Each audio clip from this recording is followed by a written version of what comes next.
chosen ones, empaths, the narcissist can't accept you are happy without them. They can't accept it. You see, there comes a time in everyone's journey when dealing with a narcissist when we realize that we're actually generally happy without them, and we no longer desire them back, and we no longer want them back. And you know, if one of them tried to come back towards us, it wouldn't be met with smiling faces. You know, it wouldn't be met with smiling faces. Yeah, it wouldn't be. But the narcissist just can't accept this. They think you rely on them. You need them to survive. Because they need people to survive, right? They need people to survive, to function, to maintain a lifestyle. They need people. They feed off people from all around. From all aspects, from their flying monkeys to their family, to their romantic partners, to their friends. They feed off supply. So they can't fathom how someone who seems so into them, who seems so committed, who seems so devout, like a chosen one and an empath, who seems so sincere, who seemed so plugged into them, can finally disconnect and unplug and say, I'm done. I don't desire you. They just can't fathom how we get to this turning point. You know why? Because deep down in the hearts of the narcissist, deep in the core of, beneath all the blackness, they know they done you wrong. They know they done you dirty, right? But they don't want you to accept that. They take someone who's kind, empathetic, loyal, loving, as an easy target, as a pushover, as a weakling. They think you're a weakling, but really, you harness superhuman strength to have those attributes and qualities. You harness a lot of power, right? The narcissist doesn't see it that way. The narcissist sees it as, no, they're meant to be reliant upon me. Why? Because they're small-minded thinking. They think like themselves. They can't empathize. They can't see something from someone else's viewpoint. They see something through their misty lens. Their misty lens that they have through life. This misty lens where they can't see correctly. They can't function correctly. They can't piece together the dots correctly. This is why their behavior is so deranged. Their behavior is so odd. Right? So, this is why when you finally close that chapter on the narcissist, you know, they are so unhappy. They're so unhappy that you finally washed your hands with them. I've been through it. You know, so as I've said many times, 6 years. 6 years. Imagine 6 years. And the narcissist is reaching out to you, hatching a plan to try and lure you back in. That's what I've experienced. 6 years on, they hatched this plan and tried to lure me back in. Imagine that. Some of you lot have only been out of these relationships for a few weeks or a few months. I'm telling you, give it time. The narcissist will know your value. These lot are deranged. These lot are odd human beings. They don't function correctly, right? And the only reason why the narcissist even made it aware to me that they're still thinking about me and they're still trying to lure me out and made their name blatant is because through the fake persona who they were pretending to be, I was actually having a normal conversation when they were wearing the mask, operating as another person through the email chat. I was having a civil conversation with this person.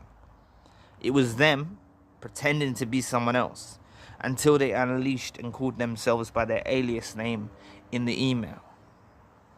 then I just cut the contact, and I made a song very few months ago, and it's on the YouTube channel. It's Zion and Silas, Familiar Spirits called. We made a song. I made a song with the guy from Australia, and we made a song, and I just sent them that link because that song covers basically the narcissism stuff in the song. Or when I put the pain that I felt onto paper, it just basically, that's all I responded to them as when they said it was them. But what I'm trying to say to you is just give it time, because if it's only been a few months, they think you're dependent upon them. They're waiting for you to call out. They're waiting for you to reach out. They're waiting for you to do all of this. Please press the like and the subscribe button. Help your brother out. It'll take 2 seconds of your time. Thank you. I've said it kind of late in this video. But they're waiting for you to reach out. They're waiting for you to make the move. Because they can't think like you. That's what you've got to understand. They can't think like you. They don't feel like you. They don't love like you. They're nothing like you. These lot are demonic entities. These lot are from another realm. These lot are some crusty, dusty creatures. Trust me. They're so dusty. They're just dusty, man. You just gotta just face facts. I know if you've been in with them. I know if this is fresh to you, yeah. This is your soulmate. This is your companion. But I'm telling you, they're not that. They're a counterfeit. They're nothing real. There's nothing real about them. And it's not that they never loved you. It's actually they don't know how to love. They don't know how to love like you love. And you want that love that you give love back, receiving. You don't want love that they love like. Their love is dusty. Their love is pathological lying, is smear campaigns. Their love is triangulation, toxic, obsessive behaviors, traits that they project onto us. And, you know, we actually start to become like them the more we're around them. It's only when you separate for a period of time you really get back to yourself. They make you become like them. They make you have the habits, like the untrustworthy, like not trusting each other, being like that with each other. Like, this is how they make you, because they project their feelings onto you and we mirror them back, their own feelings. This is what hurts them even more to the core.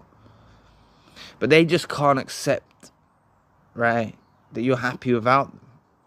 They really can't accept that. So the quicker that you can close that final chapter, it will signify, I've mentioned this in other videos, it will signify to the universe, it will signify to God, it will signify a frequency that you will be exuding, if that's the right word.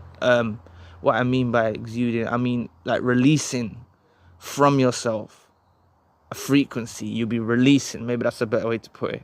You'll be releasing a frequency that makes them aware that you're happy without them, without any spoken words. But like in my situation, when a narcissist caught me on YouTube somehow, I don't even know how. They saw that I'm doing something. I've turned that darkness that they left me with into light. I'm trying to help others, right? So if they're catching something on your social media where they see you're healing and they see you're closing that chapter and stuff like that, or they see you move on with someone, maybe you find someone loving and loyal and empathetic and you meet a fellow empath, and that will be a beautiful thing, right?